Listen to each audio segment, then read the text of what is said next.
Isipin mo yung ganitong sitwasyon. Pagod na pagod ka, puno yung kalendaryo mo mula umaga hanggang gabi, Yung tipong wala ka ng oras huminga? mismo.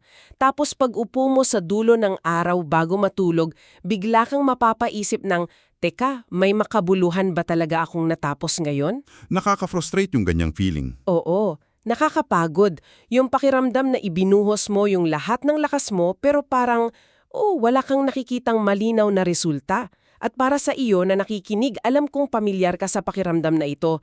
Ganyan din kasi yung tahimik na krisis na kinakaharap ng maraming organisasyon ngayon. Lalo na yung mga simbahan pagdating sa missions ministry o pagtulong. Tama. At yan mismo ang pag-uusapan natin ngayon dito sa ating deep dive. Oo. Pag-aaralan natin yung isang napakakomprehensibong dokumento tungkol sa tinatawag na Missions Ministry Mapping. Himayin natin kung paano nagiging bitag yung simpleng pagiging abala at paano ito papalitan ng totoong direksyon. Kasi madalas, ang tingin natin sa pagpaplano ay parang nakakabugot na gawain lang. Pero yung ipinapakita dito sa sanggunian natin ngayon, yung proseso ng pagmamapa, ito yung nagiging tulay. Tulay sa pagitan ng theology o yung pinaniniwalaan natin at ng mismong strategy natin. O sige, let us unpack this. Himayin natin ito mula sa pinakaugat. Ayon sa text natin, bakit nga ba pumapalpak yung maraming missions o programang pagtulong kahit pa punong-puno naman sila ng magagandang intensyon? Kasi hindi naman sila nabibigo dahil kulang sila sa habag, hindi dahil wala silang compassion. Hindi sila kulang sa awa sa kapwa. Eksakto. Nabibigo sila dahil pinagkakamalan nilang direksyon, yung simpleng paggalaw lang. Kumbaga, motion is mistaken for direction. Motion. Yung puro galaw. Oo, madali kasing ipagdiwang yung simpleng activity.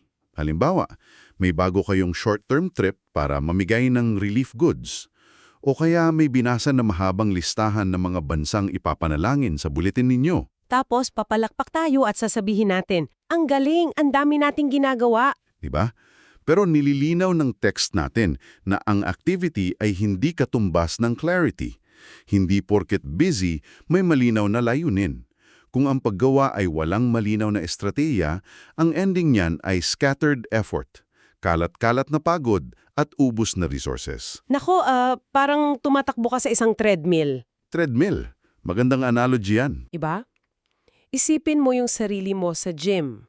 Tumatakbo ka ng napakabilis sa treadmill.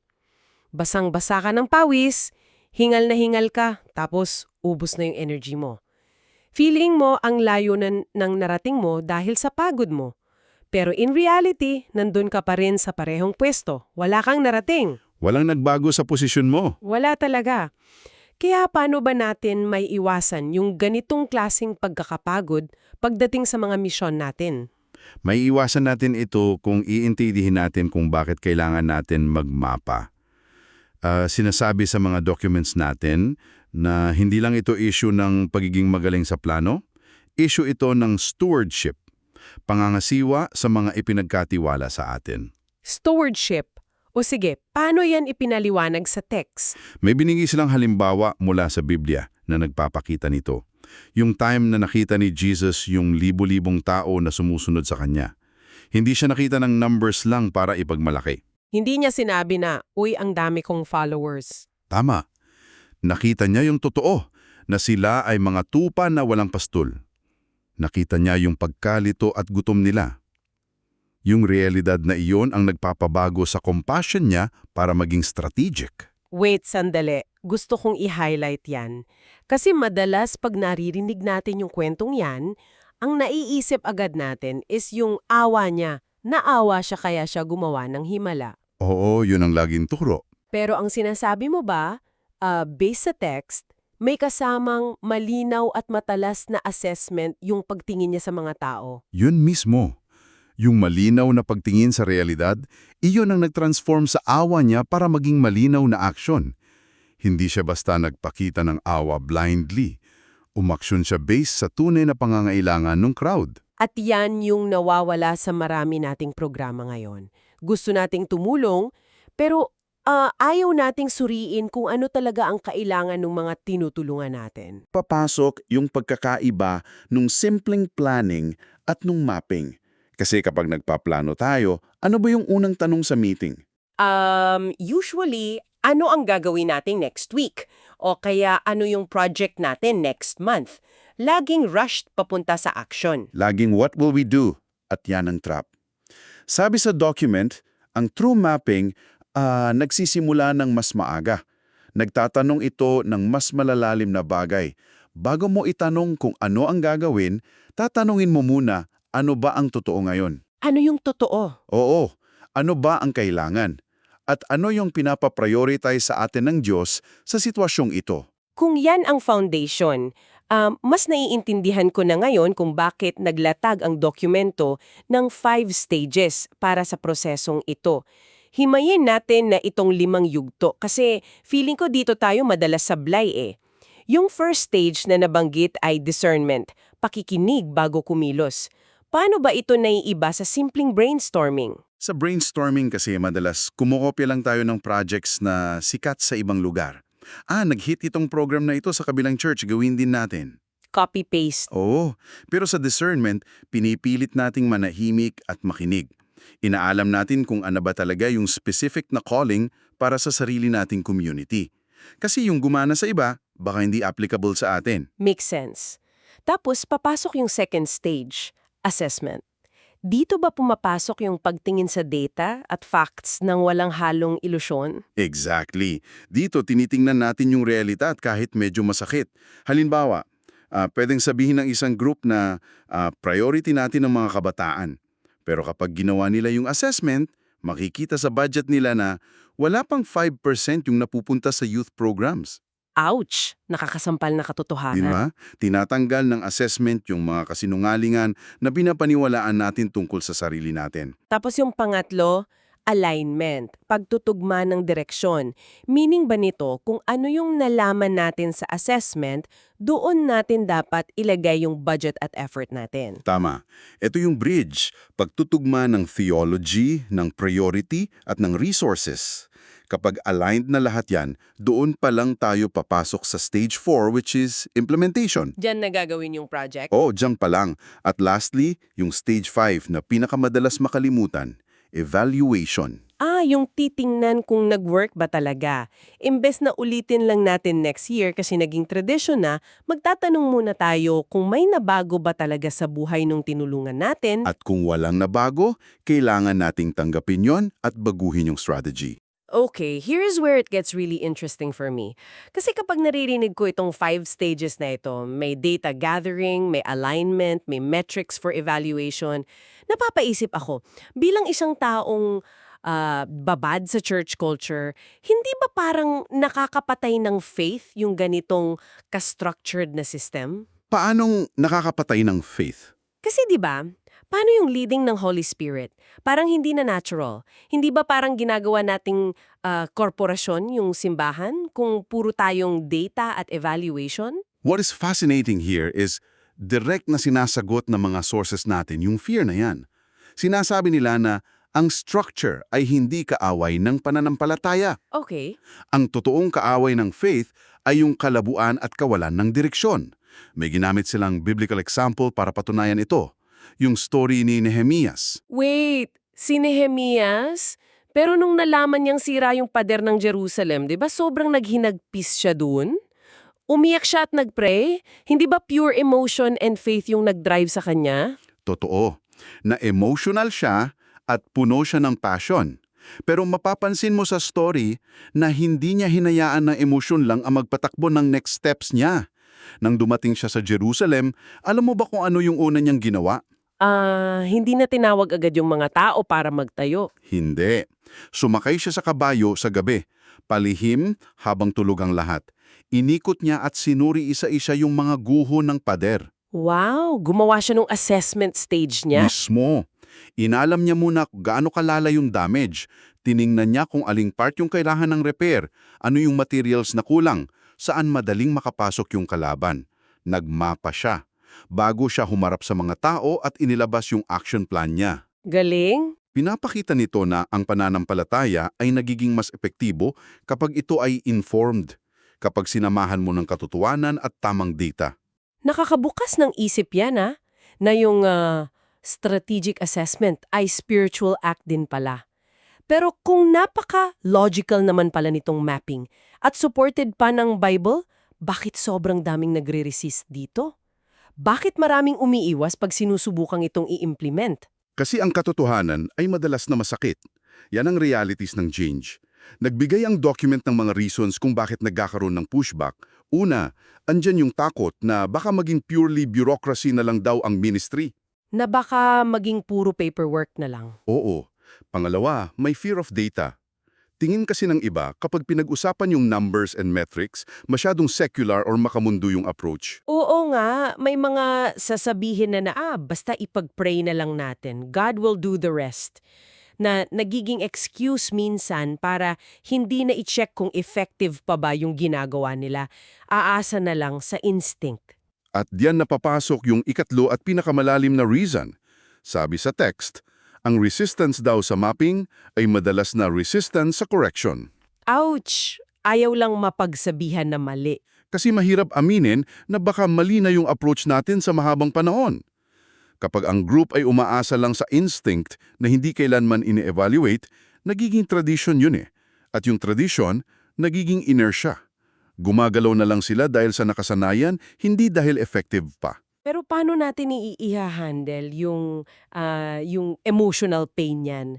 Isipin mo, paano kung ipinakita ng data na yung isang paboritong program ng church na 20 years nilang pinapatakbo, ay wala na palang impact ngayon. Waste of money na lang. Paano mo sasabihin yun nang hindi ka nakakasakit ng damdamin ng mga taong naglaan ng buhay nila doon?